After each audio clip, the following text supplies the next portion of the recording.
Hello everyone, welcome to my channel. Today we are going to be talking about how to avoid burnout as a homeschool mom. So if you are feeling stressed out, overwhelmed, full of anxiety, you are going to be getting lots of tips today because it is a collaboration hosted by myself and Davene over at Common the Chaos Homeschool. I'm going to link the playlist down for this in the description bar, so make sure that you check it out when you are done with this video and get tips from all the different moms who are going to be contributing today.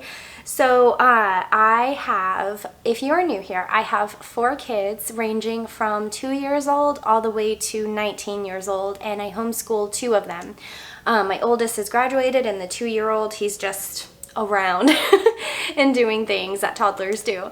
And so I've been doing this mom thing for a while, and I've had lots of chances to be humbled by motherhood and by homeschooling and, you know, fight burnout and overwhelm and all of the things. So I'm going to be talking about 4 different topics that have led to me getting burnt out, stressed, all the things, and giving you tips on how to combat them and hopefully overcome them. So the first thing, I notice that whenever my house starts, sorry guys, I'm a little sick today. I notice that whenever my house is getting like really bad, like gross, and there's just, and I'm talking about more than just like the lived-in approach. I mean like toys all over, crumbs all over, the toddler has like smeared paint on the walls and it just, nothing is clean. That really like makes me feel overwhelmed. It makes me feel stressed. I get snippier. I start feeling like burnt out because I'm constantly either cleaning or trying to, you know, homeschool everybody and do all of the other chores that we as moms have, and then I don't get to all of the cleaning that I'd like to get to, and it just piles on and I start to feel run down by it. So my very first tip is to declutter. If you are in this same position, declutter your house. If things are not serving your family anymore, then donate them. This is the perfect time of year to start donating the things that you are no longer using, things that are not serving your family, broken toys, just anything that is not bringing you peace in your home. Now, maybe that's not your situation. Maybe all of the things that you have are serving a purpose or many purposes, and so you're like, do you know what, my house is kind of messy, but there's not really anything that I can get rid of and not feel the need to replace it because it is used. Then create one room as a special place where you can go to that is just yours, you know, somewhere that you don't let your kids go into or somewhere that you don't let them bring things into, just somewhere that is like your own type of sanctuary, whether that's a closet or your bedroom, and it can just remain your peaceful place. So when you're feeling overwhelmed and stressed, you can go there and you can take a few minutes to recoup, recharge, and just kind of de-stress a little bit. The next tip, say no. No is a complete sentence, and it does not require you to give any more information as to why you're saying no. And as the holidays are fast approaching and friends or family members might put certain obligations on you, or you might feel the need to sign up for more than what you should sign up for just to make your kids happy or to give them certain experiences, really take a step back and ask yourself, is you sitting there saying yes to something going to lead you to where you want to be, or is it going to take away time and energy from the things that you really want to do?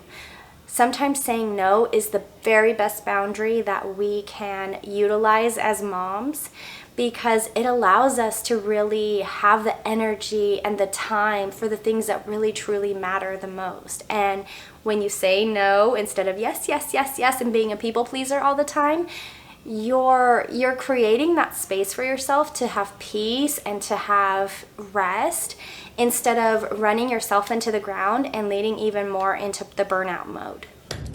Hey guys, it's editing Shauna, and I just realized as I was editing the footage that tip number 3 for whatever reason did not record. So I'm going to do it right now. You might notice a little bit of a different background. I just wanted to point that out so it wasn't weird. Now, tip number 3. So if you start to feel like you're burnt out from everything, from the curriculum, from the day-to-day chores that we have, and just life, then ask yourself if it's time to take a break from the curriculum. I know that as we're planning out our years during the summertime, and that we have the best of intentions and we have this beautifully laid plan before us, but that does not mean that we can't be flexible. And we don't know what life is going to throw at us. We don't know what kind of hardships and trials or amazing, fun times and successes we're going to have.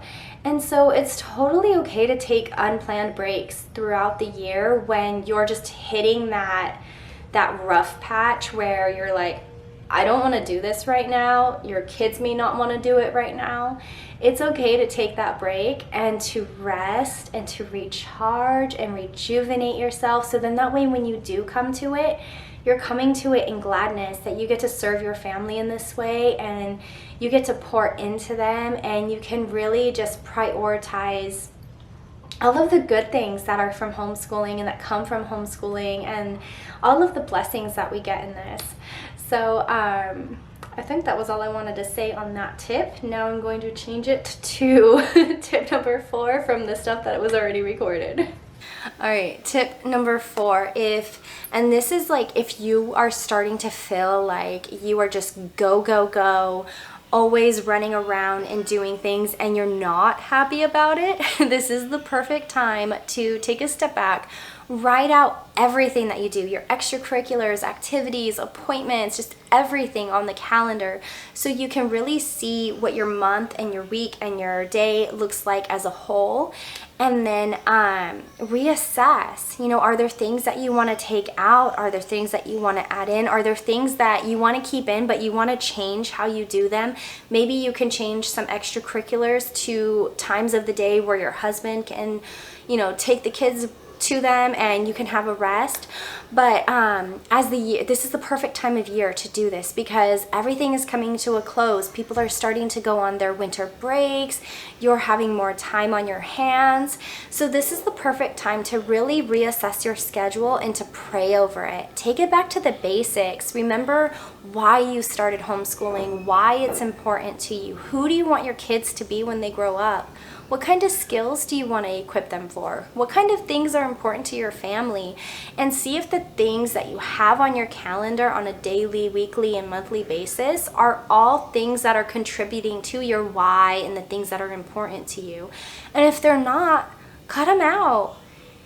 There's no reason to do things that are not going to lead you or your children to where you want to be, especially if they're making you just feel like you're always on the go and you're being run down and you're just stressed from it all.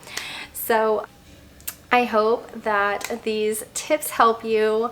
I know that the holiday season can be absolutely amazing, but it can also be really stressful. So don't forget the power of saying no to things and to people this season, okay? It will benefit you guys. So if you needed to hear any of these magical tips today, let me know down below in the comments. I would love to hear if any of them helped you. How do you avoid burnout? Don't forget to check out the playlist. I will link it down below in the description bar. If you like this video, don't forget to give me a big thumbs up, hit that red subscribe button, and I'll see you again later. Bye.